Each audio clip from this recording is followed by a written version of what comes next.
What's happening in the world right now, coming up on NTD News. First, our top stories. A $3 billion accounting error. That's how much the Pentagon says it overestimated U.S. military aid to Ukraine. Find out what that means.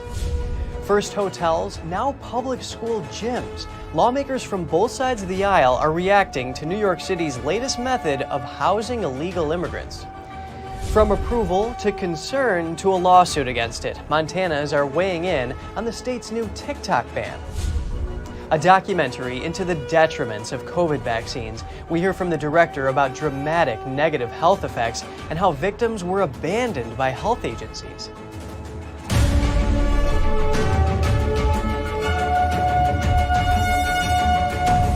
Welcome to NTD News Today. I'm Kevin Hogan. Our top news is out of the Pentagon. It says it accidentally overvalued U.S. military aid to Ukraine by $3 billion. NTD's Daniel Monahan has more on the high dollar error.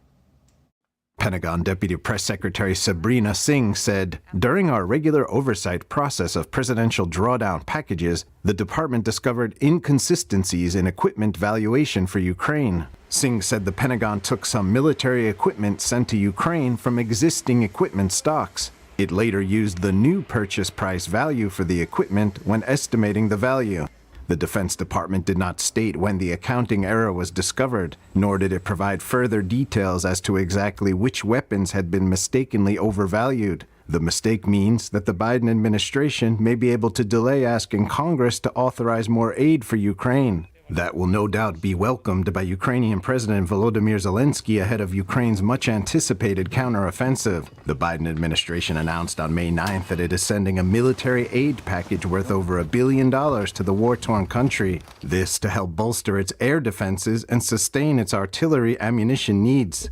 The United States has sent about $37 billion to Ukraine since the start of Russia's invasion in February 2022. Lawmakers have raised concerns regarding the growing aid to the country and called for increased oversight. Representative Matt Gaetz called out the Biden administration earlier this year for funding he says would allow pensions and social support to be paid to Ukrainians. Help me understand how U.S. taxpayers paying for pensions in Ukraine is a good idea for our country. Gaetz also criticized the reports of corruption in Ukraine. Infrastructure minister arrested for stealing $400,000. Deputy head of Zelensky's office can't explain where the sports cars came from, so he had to resign.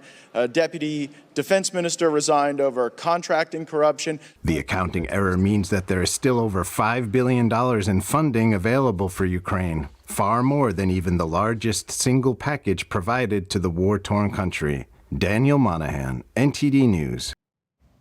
The U.S. Navy plans to make changes in the wake of a series of suicides last year. Back in April of 2022, 3 sailors from the USS George Washington died by suicide within 1 week. No correlation was found among the deaths. 4 more sailors also died by suicide within a month at the Mid-Atlantic Regional Maintenance Center in December. Navy officials shared Thursday the results of an investigation into the circumstances surrounding the deaths. They found the military branch failed to provide a basic quality of life for sailors on the George Washington as the nuclear-powered aircraft carrier goes through an overhaul. Sailors reported facing power outages, lack of hot water, and unbearable temperatures on the ship. According to the report, the Navy housed them in unacceptable conditions and did not provide adequate mental health resources. Navy officials have made a series of recommendations to address the issues.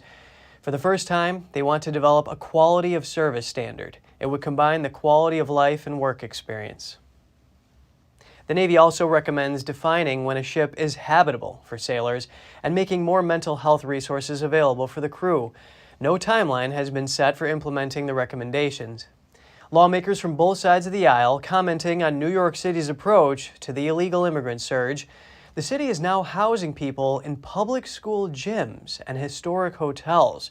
Here are the reactions.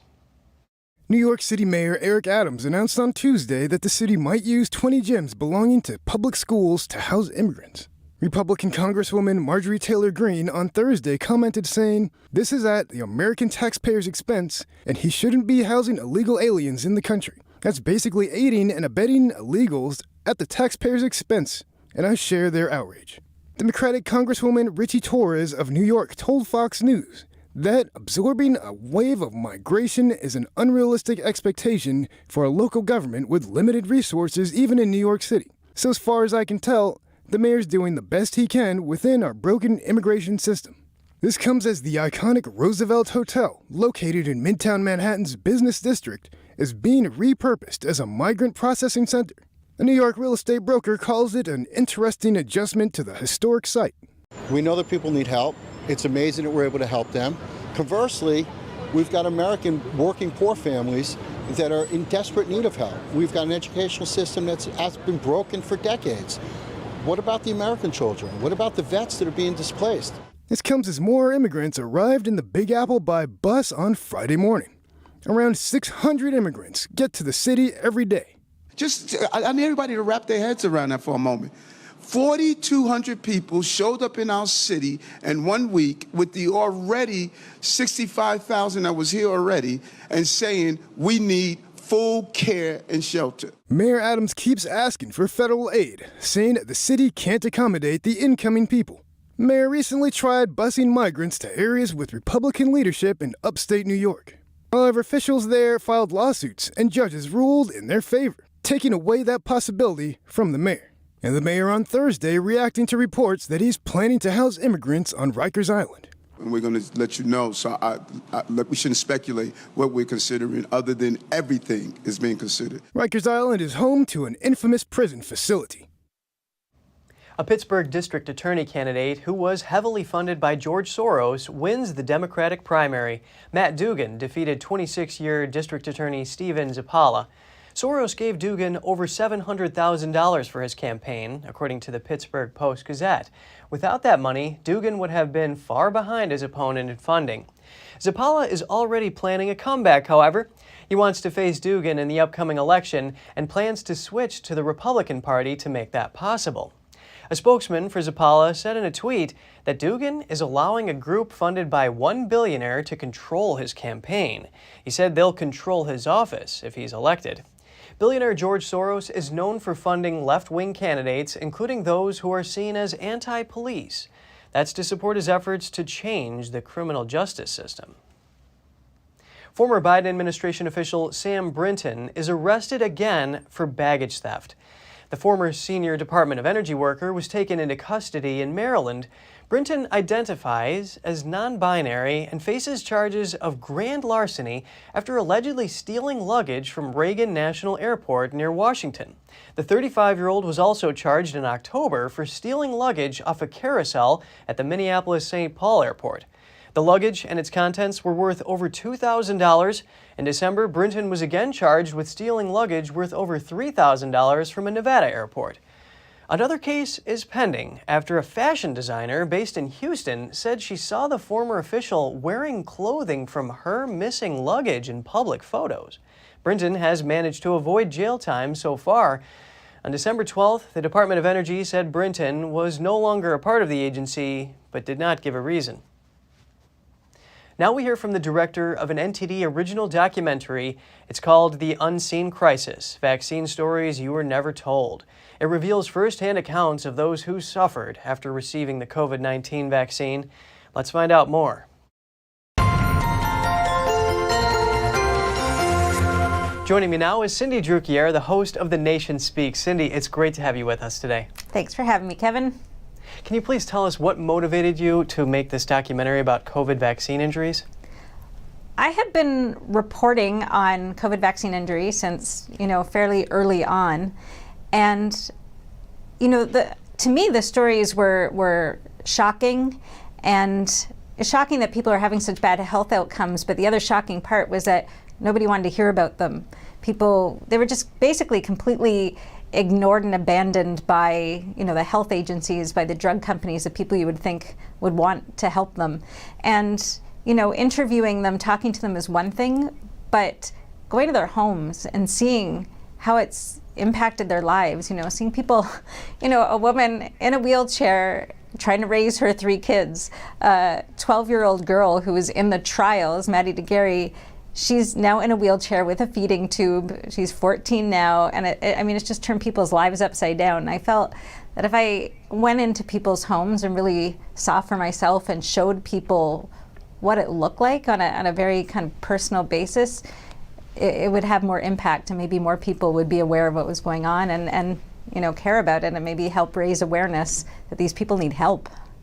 Yes, definitely, and that is just so tragic. In the description it says this is a documentary about people, not politics. Can you explain more about that? Well, it's really strange because somehow all the issues around COVID became very politicized.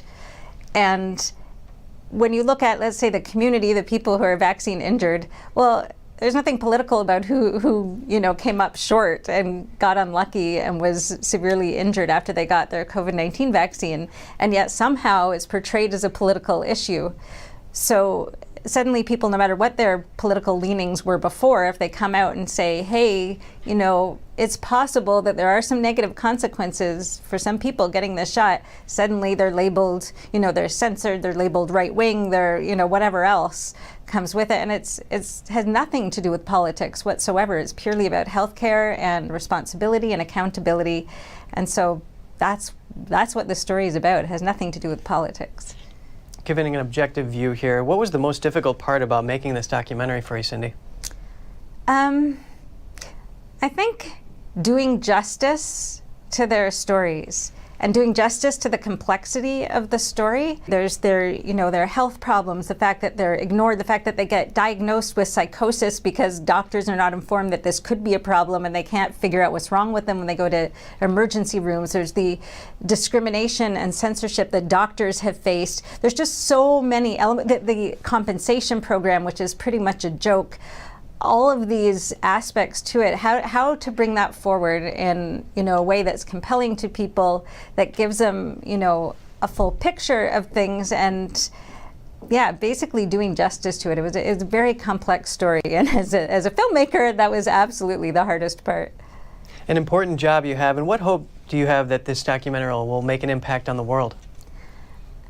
For the people out there that are already convinced this is happening, I think the documentary will be, useful and interesting to them. But really, I was thinking about the people who, might have heard about it and are skeptical, aren't sure, is it really a thing? How big of a deal is it? Or the people who haven't heard about it at all. I was really aiming at them to bring them into people's homes, tell personal stories, show the full scope of what it all means. And I think it's hard to, turn away and ignore and say, okay, this is all made up or something like that once you see the film. So that's really who I'd like to see it, people who might be, unsure that this is actually happening. Cindy Drucker, host of The Nation Speaks, thank you so much for the preview. Thank you. To watch or learn more about the Unseen Crisis, vaccine stories you were never told, visit unseencrisis.com. This NTD original documentary premieres tonight on Epic TV at 8:30 p.m. Eastern. If you haven't already, you can subscribe to Epic TV to access this and more original documentaries, shows, movies, and other great content.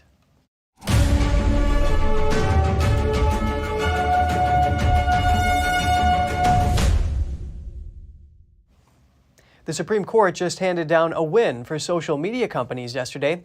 It said Twitter was not liable for aiding and abetting ISIS and declined a case against Google on similar grounds. Let's take a look in depth at what this means.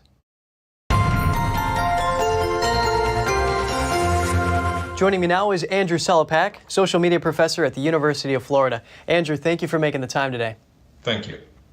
It is absolutely tragic what happened to the victims and their families in the Paris and Istanbul terrorist attacks. The question is, are Google and Twitter liable? The Supreme Court says no. Can you explain this ruling? Well, what the Supreme Court did was take a very kind of limited look at these particular cases. Rather than judging Section 230, making an evaluation on Section 230, they simply looked at the two platforms and whether or not the evidence was present for them to be liable for the actions taken by others who consume content on those platforms. So what they did was limited in scope. It didn't take any action against Section 230, and it will have no effect on social media platforms moving forward or the internet as a whole. Now, first, let's talk about this limited scope. In the Google case, the family of the victim said the company recommended pro-ISIS videos on YouTube. Are things like this happening? Well, I think what we're seeing now is that case goes back to, or the incident goes back a few years now, is that the social media platforms actually did have a problem and allowed ISIS to have accounts across different social media platforms. They had Facebook accounts, they had other social media accounts. The platforms now have done a much better job of eliminating ISIS, eliminating other terrorist organizations, but I mean, you can still find the Taliban on there, and then whether or not you decide the Taliban is a terrorist organization. So what we've seen is that they've done a better job self-regulating, doing a better job where they're moderating the content that's available on there. And that's really being done by the platforms themselves, not because they're being required to. And after the ruling, Google's general counsel said they will continue to safeguard free speech online and combat harmful content. Are these companies doing enough? I think it depends on what we classify as harmful content. Are they doing what they can to limit the reach of terrorist organizations? Probably. Are they doing what they can to limit the reach of content that can affect, say, young teenagers with body image issues, with anxiety issues? The fact that young teenagers are on these platforms, they're constantly consuming content. That content is influencing how they see themselves, how they see others. And then we have a separate category probably with TikTok. So what we're really looking at is that, yes, the platforms are doing what they have determined is enough. And part of that comes from the fact that there's just really not a lot of regulation when it comes from Congress. What we saw with the Supreme Court, I think there was probably a lot of members of Congress who were hoping the Supreme Court would really wade into this issue and take the pressure off of them from having to make any decisions or pass any new regulations or legislation. And what we instead have is kind of a return to the status quo. And as we zoom out here, the decision leaves the battle over Section 230 unresolved. What do you think needs to happen to protect users and companies? Well, I think one of the problems is that Congress and sometimes members of the media, members of the public have a misunderstanding of what Section 230 does in terms of the unintended consequences of eliminating it. If Section 230 was somehow overturned this afternoon, if Section 230 was somehow overturned this weekend, if Section 230 was somehow overturned and eliminated, in the next week, the internet itself would change dramatically. The platforms themselves would have to make one of two decisions, either to go in and moderate everything, which would be cost prohibitive, or to moderate nothing. And if you think that there is sort of racist, sexist, homophobic content online now, and that there's a lot of content we wouldn't want people to see, it would be that on steroids. And that's just because the platforms would have to decide, are we going to moderate nothing or everything? And the end result would be a vastly different internet. And this is included in not just social media platforms, but all of the internet. It would be reviews that you would see on Yelp. It would be if people left a product review on the Walmart website or on Amazon. So what we would have is a vastly different internet, one we would not recognize today. A very tricky, interesting, well, sorry, we get that, cut that last part in. A very interesting and very tricky subject to wade into. Andrew Solopak, social media professor at the University of Florida, thank you so much for your time today. Thank you. Montana's state-level TikTok ban sparked a variety of reactions, including a lawsuit against the ban. TikTok influencers and experts weighed in with their opinions. Here's the story. For some Montanans, the pros of a total ban on TikTok outweigh its cons. It sounds like there's some very serious risks with using it and the information that's being collected from it. And so after hearing about it and then doing some research and learning a little bit more, I think I agree with it. It seems like a good thing, yeah. If it's something that's stealing people's information, yeah, it's probably a good thing. Governor Greg Gianforte signed a bill Wednesday banning all residents from using TikTok in Montana. Countering this, 5 TikTok users filed a lawsuit in federal court to block the ban. They claim the ban violates their First Amendment rights. It's the oldest trick in the book to try to justify taking away the speech of Americans, and that's why it's something that we need to fight. We can't just accept the idea that something is bad for national security and therefore it justifies limiting our speech. The legislation doesn't punish individuals for accessing TikTok, but rather targets the app and app stores. Yet experts say there are other factors to consider. People are concerned. They're concerned about losing their access to this app, especially small business owners. I've heard from people in Montana that use TikTok to access customers across the country. It's a really small state. The customer base is small. They need TikTok to, build a business. Montana said TikTok could face fines of $10,000 per violation per day. Violations include each visit or download by any user. David Schaffness, an associate professor of cybersecurity at Northeastern University, argued that the ban would be difficult to enforce. The law is trying to force Apple and Google through their app stores, and TikTok itself, it's trying to force them to deny access to TikTok based on whether they are located in the state of Montana. And so the challenge for these companies is that when your mobile device contacts their servers, they don't know where you are. All they see is something called an IP address. And the IP address says where you are on the internet, but it doesn't say anything about where you are geographically. Montana-based TikTok creator Christian Poole frowned on the new legislation. There's still 4 years of me growing this fan base, and all of a sudden, one day our governor doesn't like it, it goes away. I don't know. I'd be pretty PO'd a little bit. TikTok called the ban unlawful, saying it would defend the rights of our users inside and outside of Montana. Twitter is going after Microsoft. An attorney for Twitter owner Elon Musk sent a letter to Microsoft CEO Satya Nadella. The letter accuses Microsoft of abusing Twitter's data access privileges, including refusing to pay for tweets. According to the letter, Microsoft refused to pay to maintain data access through Twitter's Application Programming Interface, or API. It comes after Twitter erected a paywall earlier this year to charge for data. The API access could cost hundreds of thousands of dollars a month. The letter calls on Microsoft to provide information about its past 2 years of Twitter API usage by June 7th. In recent months, Twitter owner Elon Musk has stepped up his criticism of Microsoft as a perceived rival in artificial intelligence development. AI relies heavily on ingesting publicly available internet content, such as tweets. Microsoft did not immediately respond to a request for comment. The Hollywood Actors Union asked members yesterday to authorize a possible strike. The move would add new pressure to major studios already facing a writer's strike, which has halted production of movies, scripted series, and late-night shows. NTD's Cost Temenes tells us more. The SAG-AFTRA Actors Union set a June 5th deadline for its 160,000 members to cast ballots in a strike authorization vote. If approved, the measure would allow union leaders to call a work stoppage if they fail to reach new contract agreements with major Hollywood studios. Picketers gathered last week outside Universal Studios in Los Angeles to support protesters from the Writers Guild of America. The union has told us as members to come out here. They've told us to honor any contracts that we might have already standing, not to break those, but not to sign any new contracts, and not to cross the picket line unless, like I said, we are contracted previously. Over 10,000 writers went on strike earlier this month, after the union failed to reach a deal with Disney, Netflix and other media companies for higher pay and safeguards around the use of artificial intelligence, both of which are also of concern to actors. Some filming is continuing despite the writers' strike, but a strike by actors would lead to a broader shutdown across the industry. Negotiations between the Actors Union and the studios are scheduled to start next month.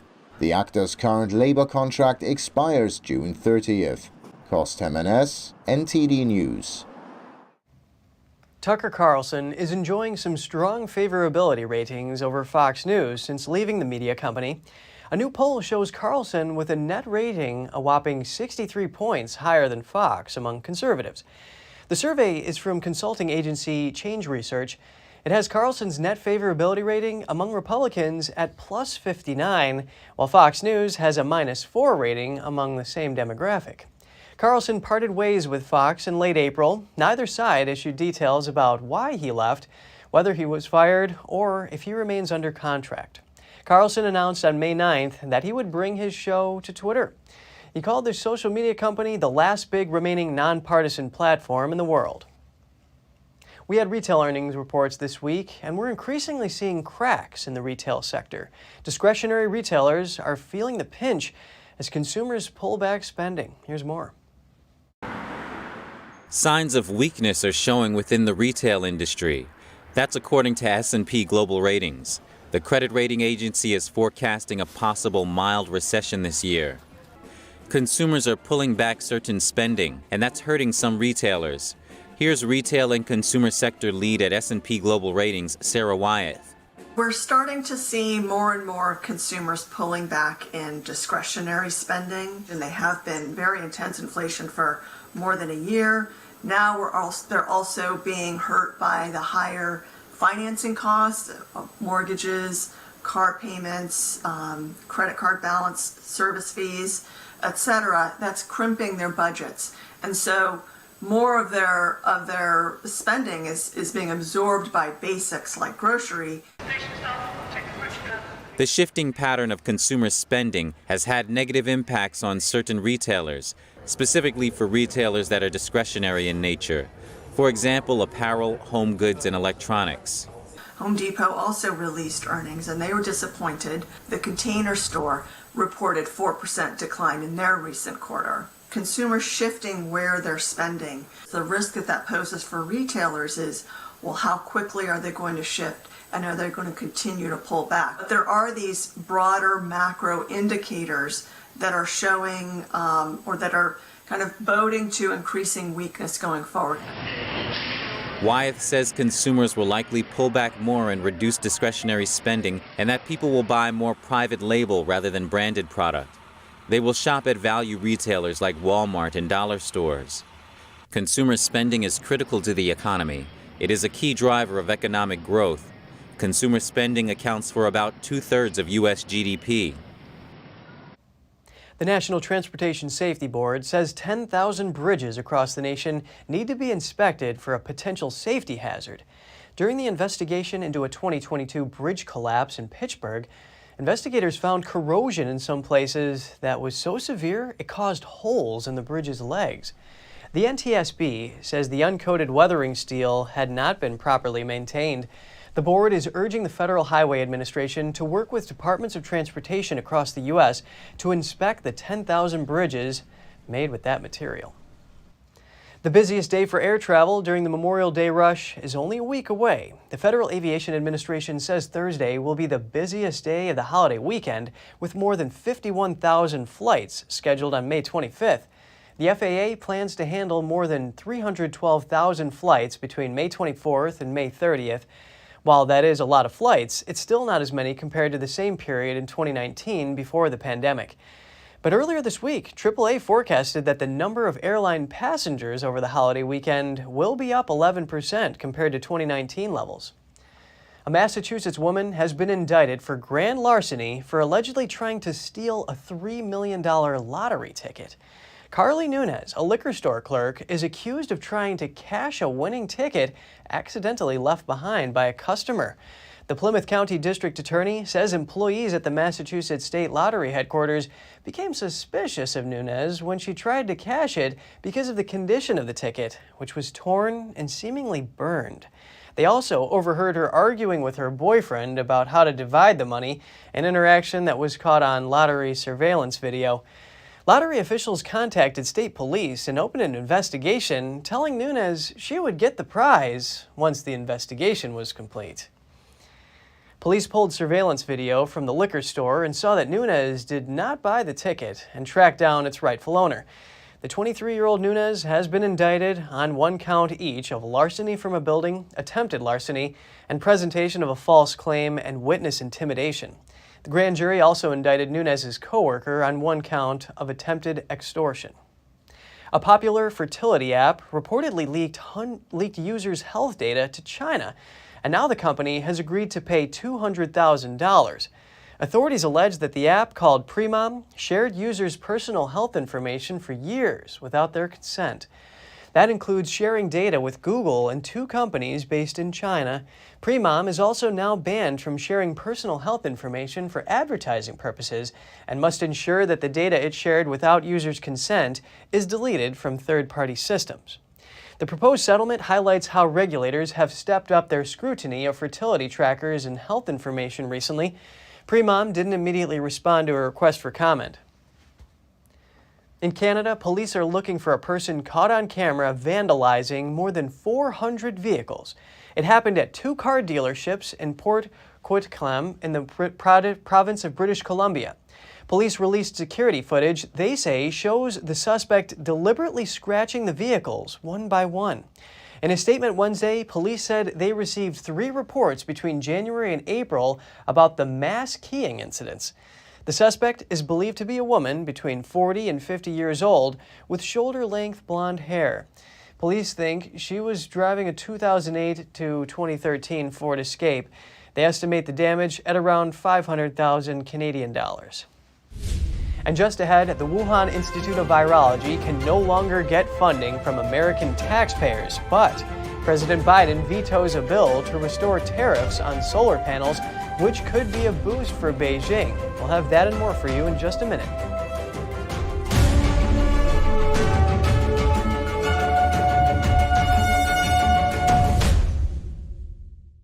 Did you know ESG is impacting every part of your life? From rising gas prices to global food shortages to out-of-control inflation, even losing your freedom of speech and being censored on the internet. It's all being driven by ESG ideology. Who's in control? What can you do about it? Find out in The Shadow State, the first documentary exposing ESG. The ESG movement of governments and corporations operates in the shadows. Only the light of truth can expose it. Watch The Shadow State documentary, streaming now.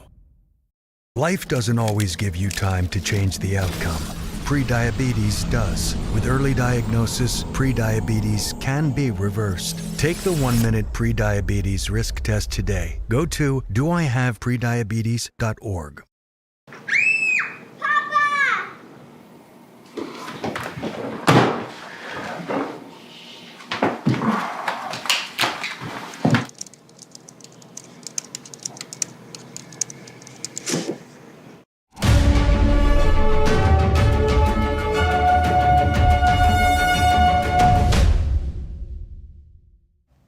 Welcome back. President Biden has canceled his trip to Papua New Guinea. Secretary of State Antony Blinken will go in his place, and Biden will return to the U.S. for debt ceiling talks. The trip would have made Biden the first sitting U.S. president to visit the Pacific nation. The visit is meant to counter Beijing's growing influence in the region. Biden and Blinken are both currently in Japan for meetings. The United States has sought to boost its engagement in the Pacific. That's after Beijing signed a security pact with the Solomon Islands last year. Former Australian Prime Minister Scott Morrison said Papua New Guinea and other countries have faced similar pressure from Beijing to consent to security agreements. The National Institutes of Health is cutting the Wuhan Institute of Virology from taxpayer funding, blocking the lab from using U.S. money for animal testing. NTD's Tiffany Meyer brings us more. The Wuhan Virology Institute is back in the spotlight. The lab has been among the suspected sources of COVID-19, and now it seems the U.S. is pulling tax dollars for it. The National Institute of Health has quietly removed the lab from its list of foreign research facilities that can't qualify for taxpayer funding.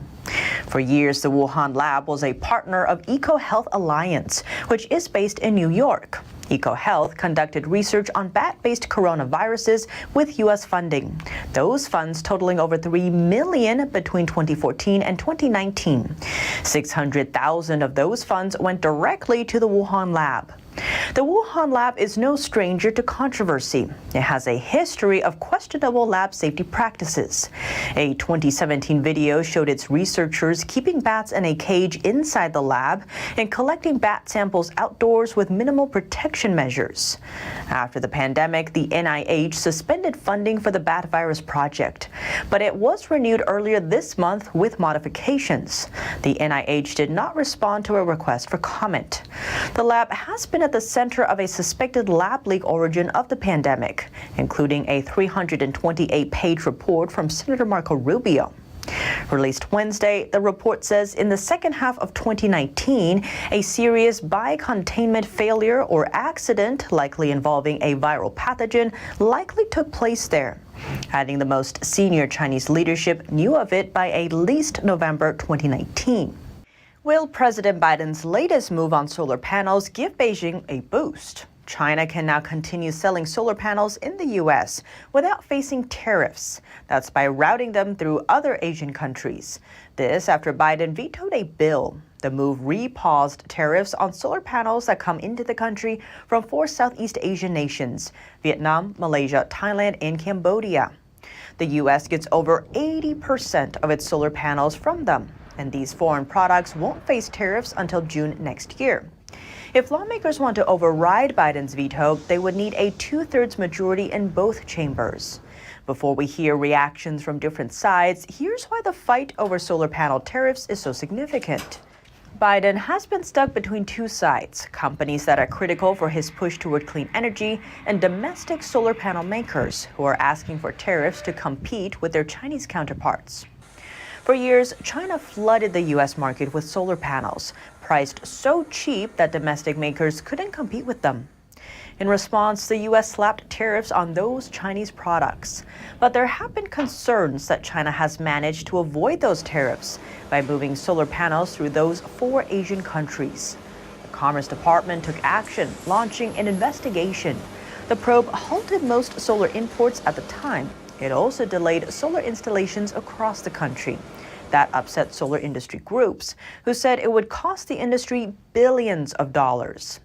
It's in this context that Biden suspended tariffs on those imported solar panels for 2 years. The effort aimed to create a buffer while domestic manufacturers ramped up production. That's when the Commerce Department found some Chinese solar panel makers were dodging the tariffs. To fight that issue, lawmakers introduced a bill to overturn Biden's decision, citing the need to protect domestic manufacturers from China's unfair trade practices.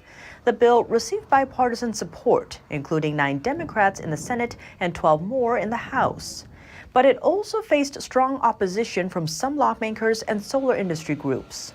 While on the other hand, Congressmember Dan Kildee, a Democrat that pushed the bill to restore tariffs, expressed his disappointment, saying our workers and businesses will never be able to compete globally unless we hold those who violate U.S. trade laws accountable. If you have any news tips or feedback for the show, don't hesitate to email us at news.today@ntd.com. Still to come, a delegation of U.S. lawmakers are on a trip to London as they work on countering coercion from the Chinese Communist Party globally. And the group of 7 leaders agree to strengthen sanctions against Russia as the Ukrainian president is preparing to join them in Hiroshima. More shortly here on NTD News Today.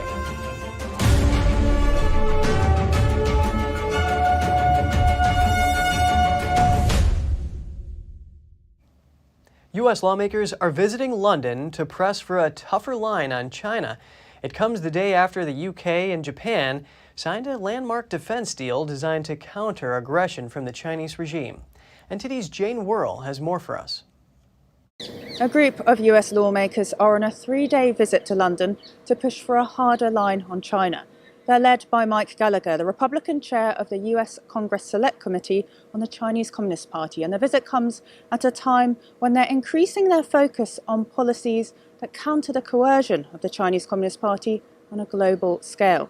Now, as a major ally of the US, Britain has been critical of Beijing's human rights, but has recently shown some signs of closer engagement with the Chinese regime. A day earlier, however, the UK and Japan signed a new agreement on the Indo-Pacific region called the Hiroshima Accord. It strengthens the two countries' ties on security and innovation. Here's a reminder of what the British Prime Minister said about the Indo-Pacific region ahead of their meeting. We're increasing our engagement in the region to work with allies like Australia, like Japan, to ensure that the Pacific region does remain free and open. We don't want to see any change to the status quo. Well, the agreement aims to improve semiconductor supply chains, as well as the supply of critical minerals, which are used in mobile phones and everyday electronics, a market that China dominates. And the accord says that the country's position on Taiwan remains unchanged. Jane Worrell, NTD News, London. All right. Leaders of the world's richest democracies have agreed to strengthen sanctions against Russia. Ukrainian President Volodymyr Zelensky is preparing to join them in the Japanese city of Hiroshima. His presence this weekend will put fresh pressure on Russia against the backdrop of a city synonymous with the horrors of nuclear war. The group of 7 leaders agreed on Friday to broaden existing measures against Russia. Any exports that could help it in this war against Ukraine would be restricted across the G7 countries. Host of the summit, Japanese Prime Minister Fumio Kishida, confirmed there was unity and determination among those in the group. The G7, which shares fundamental values, must effectively respond to important issues facing the international community and lead the world. A joint statement from the leaders states the sanctions will include exports of industrial machinery, tools and other technology that Russia uses to rebuild its war machine. The G7 countries will also make efforts to ensure sanctions are not circumvented. Breakdowns of German trade data show that its exports to countries bordering Russia have risen sharply. This is fueling concerns that goods are then re-exported from those neighboring states into Russia. A Ukrainian official confirmed President Volodymyr Zelensky will attend the summit on Sunday. Very important things will be decided there, and it is therefore the presence of our president that is absolutely essential in order to defend our interests. Zelensky was in Jeddah on Friday to attend an Arab League summit. Back at the G7, before the first plenary session, the leaders visited the Hiroshima Peace Memorial Park and laid wreaths and paid their respects to the victims of the 1945 atomic bombing.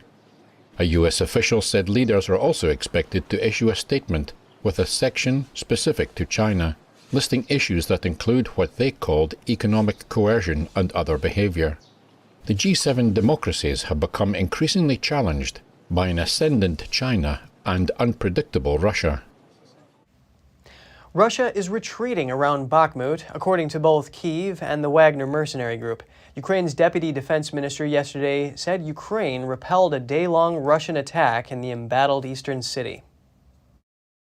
The Ukrainian military on Thursday released footage purporting to show its forces attacking and destroying Russian units near the eastern city of Bakhmut.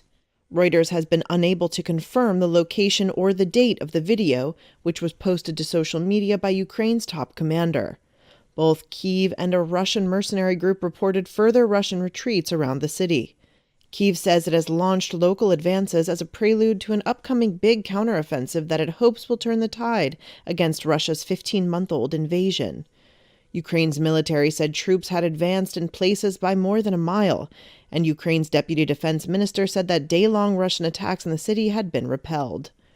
However, the commander of the Wagner paramilitary group leading the Russian assault on Bakhmut claimed his forces were still advancing on Thursday. But Yevgeny Prigozhin accused commanders of Russia's regular forces of abandoning ground north and south of the city, raising the risk of troops inside being encircled. Near the front line, Ukrainian troops said Russia was bombarding access roads to slow the advances, which has shifted the momentum after months of slow Russian gains. The Russian Defense Ministry has acknowledged some withdrawals from positions near Bakhmut over the past week, but denied Prigozhin's assertions that flanks are crumbling. Britain and the European Union look set to ban Russian diamonds in support of Ukraine. Russia's lucrative metal exports could also be the target in a new round of sanctions. Britain said in a statement today it will announce the ban on Russian diamonds as well as metals from Russia, including copper, aluminum, and nickel. A G7 official said there'd be no deal on diamonds among the G7 this weekend, but they would feature in the final summit communique. The European Council president said Europe is also on board to restrict sales of Russian diamonds, but any such move could be derailed by a complex debate within the EU. Belgium, home to the world's biggest diamond trading hub in Antwerp, is against a ban. And just ahead, can artificial intelligence do the work of mathematicians? Professors say it's still a ways off. The life of a successful school chess coach in Maine draws a comparison to the Netflix series The Queen's Gambit. Details to come on NTD News Today.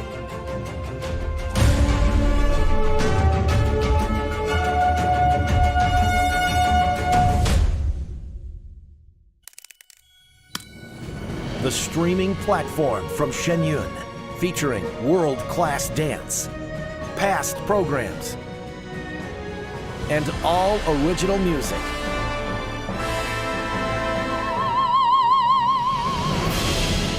Masterclasses, behind the scenes, and more. Order now and save $100 on annual subscriptions at shenyuncreations.com/TV. Hey, I told you enough of that. But look, this is different. It's Ganjin World.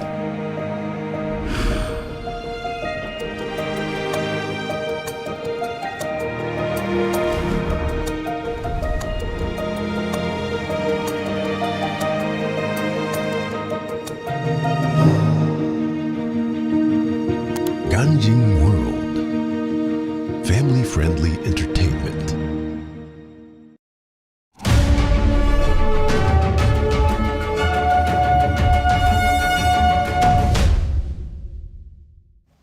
Good to have you back with us. A question many are thinking about: could artificial intelligence put mathematicians out of work? Not yet, apparently. Educators advocate for safety regulations and point the finger at the chatbot's flaws. NTD's Andrew Thomas has the latest. OpenAI's ChatGPT and other chatbots are making waves in academia. AI tools can write essays, generate images or videos, and also do math. But mathematicians aren't fully convinced. In order for mathematics really to be mathematics, it has to operate at the level of kind of logic and reason. A billion examples that something is true does not make it true. And this is a distinction that AI hasn't really been able to cross yet. But is AI really intelligent? Professor of Mathematics Jordy Williamson thinks his job is safe for now. AI is not going to replace me in the short term because AI still can't reason. So the difficult, effortful thought that we do as mathematicians do every day, AI still cannot do very reliably. Chatbots are pretty good at simple math problems, but there's still much more to be done. Mathematics deals in the abstract. These concepts don't really exist in reality. So the question is, why do we care about the ones that we teach and research, and why do we not care about all the other ones? And there's a certain aesthetic sensibility, perhaps particularly in pure mathematics, that makes it closer maybe to the creative arts. Williamson thinks regulations are needed for everyone's safety. Deepfakes are one example where AI can reproduce someone's physical appearance and voice. I find it both exciting and tremendously worrying at the same time. I feel like there's this big wave coming for us and we've got no idea what's going to happen. I think that we definitely need regulation and we need to have a discussion about it as a society. Okay, yeah. But Williamson also recognizes AI's potential. I think it really contains the possibility of us understanding very basic things about our universe. So, how do we build a fusion reactor? How do we understand, how do we unify general relativity with quantum mechanics? The threat of machines replacing mathematicians isn't new. But for now, mathematicians say AI isn't coming for their jobs. Andrew Thomas, NTD News. Apple has restricted the use of ChatGPT and other external AI tools for its employees. This as the company develops similar artificial intelligence technology. Apple is worried about the leak of confidential data by employees who use the AI programs. It has also advised its employees not to use GitHub's Copilot, which is used to automate the writing of software code. Last month, OpenAI, the creator of ChatGPT, said it had introduced an incognito mode for ChatGPT. The mode does not save users' conversation history or use it to improve its artificial intelligence. Scrutiny has been growing over how ChatGPT and other chatbots manage hundreds of millions of users' data. A successful chess coach who works as a school custodian is drawing a comparison to the Netflix series The Queen's Gambit. His students talk about how his coaching benefits them. David Bishop retired at 50 from his telecommunications job, but he wasn't done with work yet. He decided to become a full-time school custodian and part-time volunteer chess coach. I coach both teams, the Weatherby Elementary and the Reedsburg Middle School teams. And they did very well this season. Both teams won the Maine State team chess tournaments. His middle school team ended up going to the national championship and coming in 8th place. But not only has he turned out strong chess players, he's helping those he coaches discover a great way to spend their time.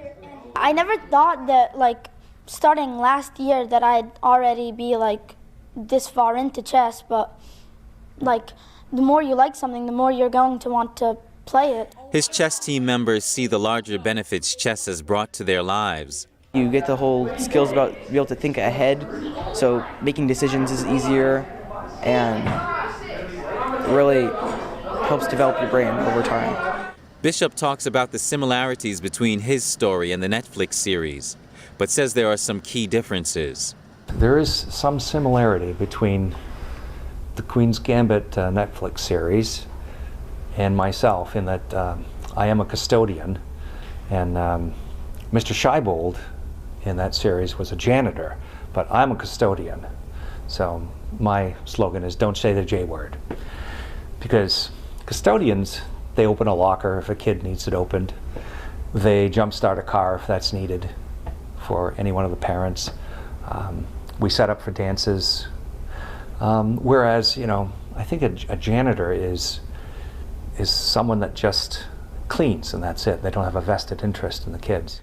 Bishop says the kids have gotten so good that there are a few that beat him in games on a regular basis. But he's not sad. He says it's a good feeling to know he's trained them well. That's all for today's program. We're really glad to have you with us. Please send us an email if you'd like to tell us something. We're going to put it on screen. For podcasters, that's news.today@ntd.com. I'm Kevin Hogan, NTD News, New York City.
He had a bat, a little glove, a ball, just 24 hours a day. That's all he could think about. He would say, I used to be a tall baseball player. I would correct him and say, oh yes, you will be a tall baseball player. Then he started pointing to pictures of Lou Gehrig's mother and saying, this is you. I was like, is this real? Is it not real? I did a past life regression. That to me was really where the proof came through. Watch the full episode this Saturday on NTD Television at 9 p.m. Eastern Time and on Epic TV at 9:15. Thanks for watching us on YouTube. Did you know YouTube only keeps selective videos on its platform? So if you want to make sure you get the full picture, just subscribe to our newsletter. Go to newsletter.ntd.com and sign up. It's free.